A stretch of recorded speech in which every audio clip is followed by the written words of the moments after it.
I bet Jannah Rose in the race card today, smashing filly who... And off over a mile and a quarter.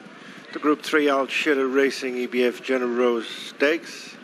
Jesu on the inside of Flight of Fancy. Out very wide is Higher Leaves. More to the inside is Madame Celeste. Those three are tracked by See the Boss. Making the first turn is Jesu, the leader from Flight of Fancy. Higher Leaves takes across to join them. And then Madame Celeste and a couple of lengths to See the Boss. Well settled down now. It's on the final mile. Jesu, Dylan Brown McMonigal, joined by Higher Leaves and Billy Lee. A break of a length and a half to Flight of Fancy. Wayne Lord edging the third from Madame Celeste and Colin Keane, and then 2 lengths back to See the Boss. Shane Foley fifth of the 5 with 7 furlongs to go. Higher Leaves by 3 parts of a length to Jesu. A length back to Flight of Fancy third, and fourth is Madame Celeste. Last of the quintet is See the Boss.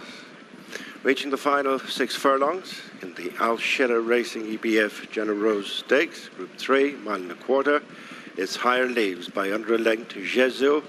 In third, a length back is Flight of Fancy, who is 2 behind Madame Celeste, and See the Boss. They've passed halfway.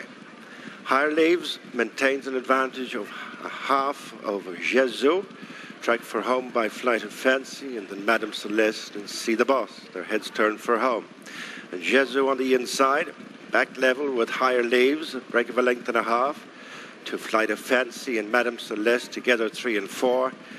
Still the back marker with 3 furlongs to go is See the Boss. Jesu on the rail, the white cap.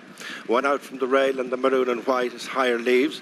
After them is Madame Celeste, who's waiting for an out, and then Flight of Fancy, who gets one behind the saddle, a couple of lengths to See the Boss, brought to the outside. Heading for the final furlong, still precious little between Jesu and Higher Leaves, being followed by Madame Celeste, who's trying to gain on them in the centre, and then Flight of Fancy. Widest of all and running on strongly is See the Boss. Inside the final half furlong, and it's Madame Celeste coming very hard on the outside. See the Boss to line it. See the Boss from last to first has cut down Madame Celeste, and a break to the third. Fascinating race to watch. It was all changed late on, and in the end it's the 2 fillies who were